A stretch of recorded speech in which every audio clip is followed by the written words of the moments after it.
अमोल, सबसे पहले आप बताइए आपके ट्रेडिंग आइडियाज क्या रहेंगे आज के लिए? जी, नमस्ते। मुझे एक पोज़िशनल पॉइंट ऑफ व्यू से जुबिलिएंट फूड अच्छा लग रहा है। 595 के आसपास मैंने पिक किया था। पोज़िशनली मुझे लग रहा है कि टारगेट्स निकल के आ रहे हैं 625 के और स्टॉप लॉस है उसका 580 का। काफ़ी प्रॉमिसिंग पैटर्न है। डेली और वीकली चार्ट्स पे stock consistently higher high, higher low series formation है, डिसेंट फॉर्मेशन है और जो भी ब्रेकआउट्स आ रहे हैं वो सस्टेन हो रहे हैं। मुझे लगता है ये एक टेक्निकल सेटअप काफ़ी प्रॉमिसिंग है। अगर यही टेक्सचर कंटिन्यू रहता है जुबिलिएंट फूड में तो आने वाले दिनों में भी हम 625 तक के लेवल देख सकते हैं। दूसरा मैं बर्जर पेंट के साथ जाना, ये भी मैं ट्रेंड को ही फॉलो कर रहा हूँ। आई थिंक 555 के आसपास मैंने पिक किया था, अभी थोड़ा शायद ऊपर है। पोजिशनली मुझे लग रहा है कि 585 तक के टारगेट्स निकल के आ रहे हैं और स्टॉप लॉस है उसका 540 का। इसमें भी एक काफ़ी डिसेंट अप ट्रेंड बना हुआ है। अगर हम अभी देखें तो कल ही स्टॉक ने एक बार वापस से 200 day simple moving average cross किया था और उसके ऊपर ट्रेड हो रहा है। मुझे लगता है ये एक बड़ा रिवर्सल की तरफ इंडिकेट कर रहा है। अगर यही फॉर्मेशन, यही सेटअप अगर कंटिन्यू रहता है तो बर्जर पेंट में भी आने वाले दिनों में एक टेक्निकल रैली देखने को मिल सकती है।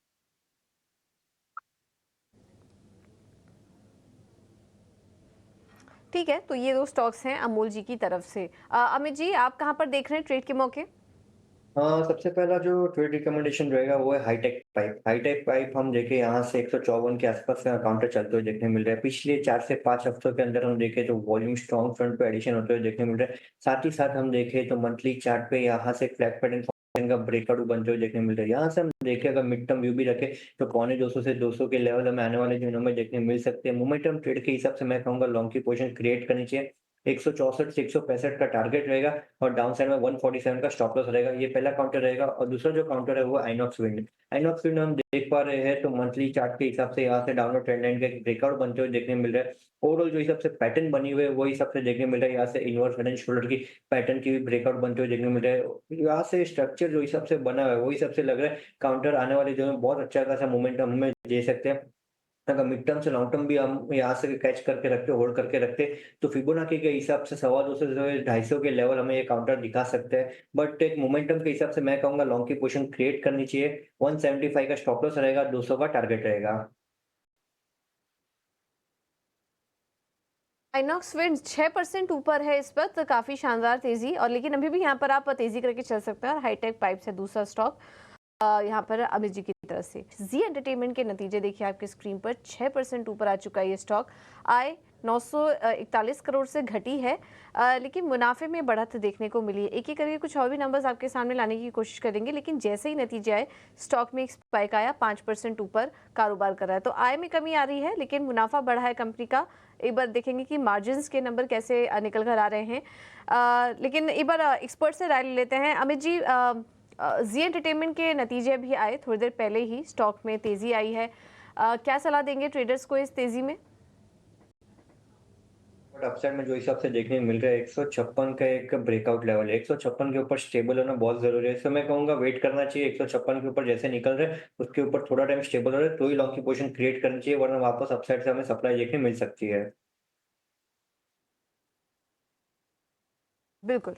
तो जी एंटरटेनमेंट में मुनाफा बुक करने की सलाह। एबिटा के फ्रंट पर भी नंबर्स काफ़ी अच्छे हैं। आय 1982 करोड़ से बढ़कर करीब 2000 करोड़ की आई है। मुनाफे में काफ़ी शानदार बढ़त और कामकाजी मुनाफा भी देखेंगे तो वहां पर भी काफ़ी अच्छी ग्रोथ देखने को मिली। लेकिन आगे बढ़ते हैं और इंश्योरेंस सेक्टर पर नजर डालते हैं। इंश्योरेंस को लेकर एक और बड़ी खबर आ रही है।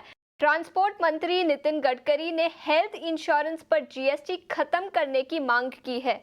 उन्होंने इसको लेकर वित्त मंत्री को एक चिट्ठी लिखी है। पूरी खबर समझाने के लिए अब हमारे साथ अनुराग शाह जुड़ चुके हैं। अनुराग, बताएं क्या खबर है और इंश्योरेंस सेक्टर पर उसका किस तरह का इम्पैक्ट दिखाई दे सकता है? इंश्योरेंस प्रीमियम पर जीएसटी कम होने की डिमांड एक बार फिर तेज हो गई है और इस बार केंद्रीय मंत्री नितिन गडकरी ने वित्त मंत्री निर्मला सीतारमन को चिट्ठी लिखी है और टर्म इंश्योरेंस और हेल्थ इंश्योरेंस पर जीएसटी कम करने की मांग की है। नितिन गडकरी ने अपनी चिट्ठी में लिखा है कि जो लाइफ इंश्योरेंस लिया जाता है वो जीवन की जो अनिश्चितताएं होती है उसके प्रोटेक्शन के लिए लिया जाता है और उस पर 18% जीएसटी गलत है और इसी तरह से 18% जो जीएसटी मेडिकल इंश्योरेंस पे लग रहा है वो भी कम किया जाना चाहिए, उसे भी ड्रॉ किया जाना चाहिए। ये मांग नितिन गडकरी ने अपनी चिट्ठी में की है और इसमें ये भी लिखा है कि 18% जीएसटी की वजह से जो सेक्टर की ग्रोथ भी रुकी हुई है। लंबे वक्त से इंश्योरेंस कंपनियां, अलग अलग इंश्योरेंस बॉडीज़ भी मांग कर रही है जीएसटी के अंदर कमी की इंश्योरेंस प्रीमियम पर, स्पेशली हेल्थ इंश्योरेंस प्रीमियम पर, क्योंकि 18% जो हेल्थ इंश्योरेंस पर प्रीमियम पर जीएसटी है वो काफ़ी ज़्यादा है और सीनियर सिटीजन्स को उसका बोझ काफ़ी ज़्यादा लगता है और इस वजह से ग्रोथ भी रुकी हुई है। अगर हम आंकड़ों की बात करें तो वित्त वर्ष 2020 में जो प्रीमियम कलेक्शन था करीब 56,000 करोड़, वो बढ़ के वित्त वर्ष 2024 के अंदर करीब 1,10,000 करोड़ हो गया, लगभग दोगुना हो गया। वहाँ पर सरकार का जीएसटी कलेक्शन भी 10,000 करोड़ से बढ़कर 20,000 करोड़ हो गया, लेकिन नंबर ऑफ लाइफ कवर्ड, जो लोग कवर्ड होते हैं, नंबर ऑफ पॉलिसीज जो है उसमें मात्र 11 से 12% की बढ़ोतरी हुई है। इसलिए लंबे वक्त मांग हो रही है जीएसटी के अंदर कटौती होने की इंश्योरेंस प्रीमियम पर।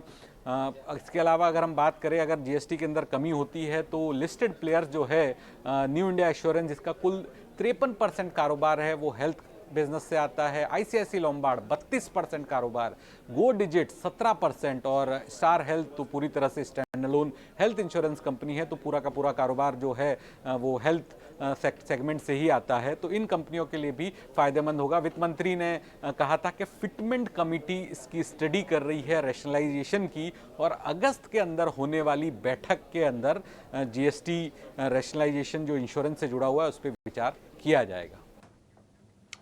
बिल्कुल, बहुत बहुत शुक्रिया अनुराग आपका ये पूरा अपडेट देने के लिए। तो हेल्थ इंश्योरेंस कंपनियों के लिए एक बड़ी खबर है, अगर देखना होगा इसमें क्या कुछ डेवलपमेंट आगे चल के होता है, लेकिन इस वक्त बड़ी खबर आ रही है हेल्थ इंश्योरेंस स्पेस से। इंश्योरेंस स्टॉक्स पर आगे हम चर्चा भी करेंगे क्योंकि सारे के सारे करते हैं हमारे अगले सेगमेंट का ऑप्शंस के चैंपियन।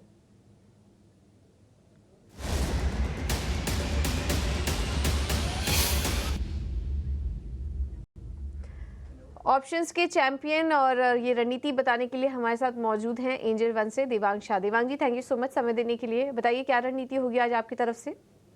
Good afternoon. बात है एशियन पेंट की। एशियन पेंट का ओवरऑल चार्ट स्ट्रक्चर देखते एक लोअर सपोर्ट पे कंसोलिडेशन ब्रेकआउट स्टॉक में देखने मिला है।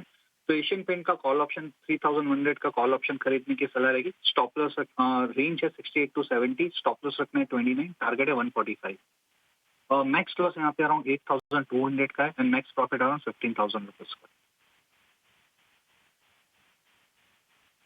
ठीक है, Asian paints top Nifty gainers में से एक भी है। एशियन पेंट्स का स्टॉक करीब 2.5% ऊपर और यहाँ पर आप ऑप्शंस के जरिए ले सकते हैं जिसमें कि अधिकतम मुनाफा 15,000 के होने की संभावना है।